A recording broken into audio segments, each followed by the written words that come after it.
بندے یہ روزہ تو میرے لیے رکھتا ہے اور اس کی جزا بھی میری ہی ذات ہے. سبحان اللہ. اب تو پیچھے کوئی چیز رکھی نہیں, اب تو پیچھے کوئی چیز رکھی نہیں. کہا میں سب کو دینے والا, میں خالق و مالک ہوں, تو یہ روزہ ایسی نعمت ہے جو تمہیں دی ہے کہ اس کے بدلے میں مل جاؤں گا. اور جب خدا مل گیا تو باقی پھر کس چیز کی ضرورت ہے؟ میرے نبی کے غلام ہوں. اس لیے جو مجھے وہ بات یاد آئی کہ سلطان محمود غزنوی نے ایک موقع پہ خربوزہ لایا, باہر سے بڑا خوبصورت تھا.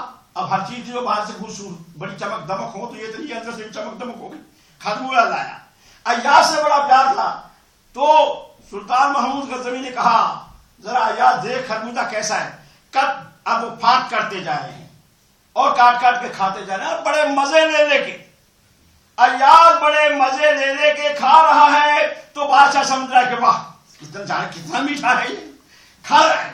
اب وہ بادشاہ بھی خوش ہو رہا ہے, وہ کھلاتا جا رہا ہے جیسے خدا ہمیں اپنی نعمت سے کھلاتا ہے. ارے بلا تشبیہ و بلا تمثیل, بادشاہ کہاں اتنا مہربان ہو سکتا ہے, ماں باپ کہاں مہربان ہو سکتے ہیں, اور دوست کہاں مہربان ہو سکتے ہیں. وہ تو بڑا کریم ہے, وہ تو ہمارے پاؤں میں کانٹا چبھنا بھی گوارا نہیں کرتا. اب وہ دے رہا ہے, پھانک کے کرتا جا رہا ہے اور وہ بڑے مزے لے لے کے کھا رہا ہے. آخر میں ایک پھانک لگی, بادشاہ نے وہ اپنے منہ میں لی, اور بادشاہ نے منہ میں لی تو وہ یکدم زبان میں چھالا پڑ گیا. اتنا کڑوا خربوزہ کہ زبان میں چھالا پڑ گیا. اس بادشاہ نے سی کی, کیونکہ یہ آخر بادشاہ تھے, وہ تو یہ لوگ نازک تو ہوتے ہی ہیں. کیلا کھاتے کھاتے میرے دانت ہلے جاتے ہیں اور مخمل پہ چلتے چلتے میرے پاؤں چھلے جاتے ہیں, ان کی تو یہ نازک مزاجی ہوتی ہے. تو باہر صورت یار یہ کیا کیا, دیکھ میری زبان میں چھالا ہے, یہ تو کڑوا ہے. تو بڑے مزے لے کے کھا رہا تھا کہ میں نے کہا ٹھیک ہے حضور ٹھیک ہے, تو نے مجھے کیوں نہ بتایا؟ تجھے بتانا چاہیے تھا, میں نے تجھے سارا کڑوا خربوزہ کھلا دیا, تو بڑے مزے لے لے کے کھاتا رہا. عرض کیا میرے آقا میری نظر خربوزے پہ نہیں تھی, میری نظر تو آپ کے دستے اقدسوں پر تھی کہ میں کھا کن ہاتھوں سے رہا ہوں, اور میرے مربت نے یہ گوارا نہیں کیا کہ جن ہاتھوں سے میں اچھا میٹھا میٹھا کھاتا رہا. اگر تھوڑی سی تکلیف آ رہی ہے یہ کڑوا ہے, تو اب یہ کہنا کہ یہ کڑوا ہے یہ مربت کے خلاف ہے. میرے نبی کے غلاموں, جب ایاز یہ کہہ سکتا ہے تو خدا نے اگر روزے فرض کر دیے تو ہمارا بھی تو حق ہے کہ ہم اسی طریقے سے ان کو نبھائیں. سبحان اللہ. ہم اگر اس کے محب بنتے ہیں تو بھی محبوب کے ہاتھ سے جو آئے وہ کھانا چاہیے. میرے آقا نامدار محمد رسول اللہ صلی اللہ علیہ وسلم کے غلاموں, اللہ تعالیٰ نے جو فرمایا میرے بندوں میں نے سب کچھ تمہارے لیے تیار کر رکھا ہے, اور جنت میں تو تمہارے لیے وہ نعمتیں ہیں جو یہاں میسر نہیں ہیں. تو یہاں مجھے ایک بات یاد آئی, کسی نے تقریر ہو رہی ہے, ایک عالم دین بول رہا ہے, ایک اثر ہو رہا ہے. اب انہوں نے جب یہی آیت پڑھی, اب ان کو تو نہیں پتا بھائی اللہ تعالیٰ سیدھ پر ہمارا کیا کہہ رہا ہے. جب اس میں آیا کہ وہاں جنت میں ہر چیز ملے گی جو کوئی چاہے گا, ما تشتہیہ الانفس, کہ جو بھی لوگ جو بھی جانے جو کوئی فرد جو چاہے گا وہی ملے گا. وتلذ العیون, اور ایسی لذیذ چیزیں ہوں گی جن سے آنکھوں کو ٹھنڈک پہنچے گی. ایک بوڑھا بیٹھا تھا وہ بیچارہ دیہاتی, وہ بوڑھا دیہاتی حقہ بڑا پیتا تھا.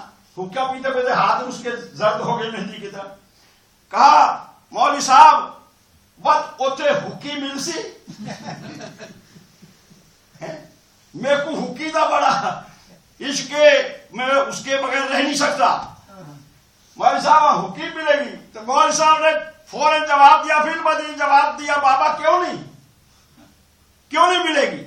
ملے گی, لیکن اس کے لیے آپ کو آگ لینے کے لیے جہنم میں جانا پڑے گا.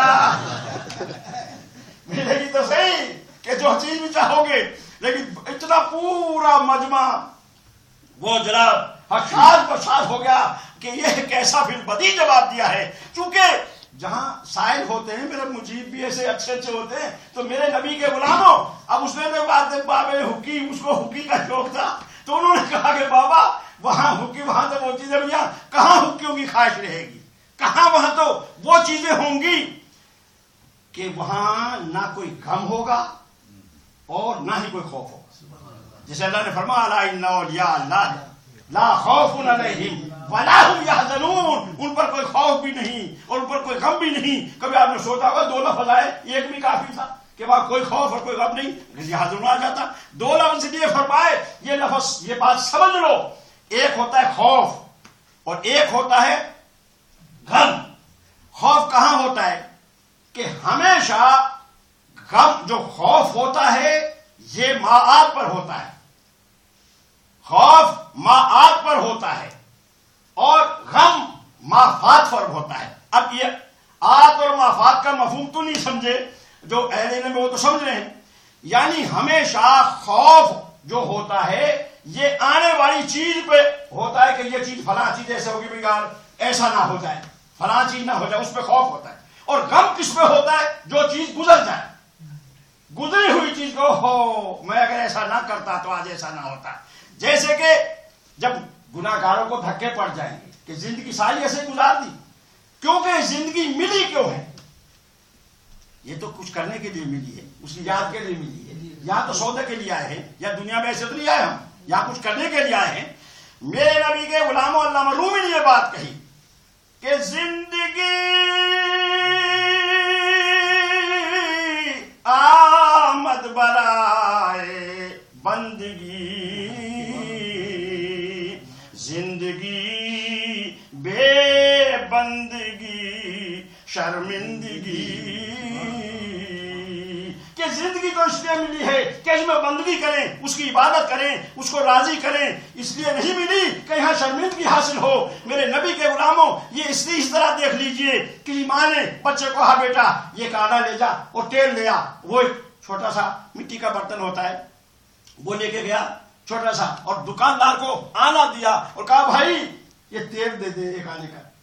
اس نے جب تیل ڈالا تو اس کا جو برتن تھا اس بچے کو ماں نے بھیجا بازار سے تیل لیا، ایک آنی دی، ایک انی دی، آنا دیا، اس نے تیل دیا. جب تیل ڈالا تو وہ بھر گئی، کچھ تیل بچ گیا.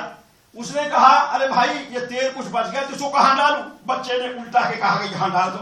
وہ تھوڑی سی جگہ بڑی ہوتی ہے، بچے نے کہا باقی یہاں ڈال دو. خیر اس نے وہاں ڈال دیا. اب جب لے گیا ایسے الٹا برتن لے گیا، ماں کو جا کے دیا. ارے یہ کیا تیل نہیں لایا، یہ کیا ہے؟ بھیجا تو تجھے تیل کے لیے تھا اور تو تیل اتنا سا لایا، باقی کہاں ہے؟ انہوں نے کہا باقی ادھر ہے. پھر اس نے ماں کے سامنے الٹا دیا.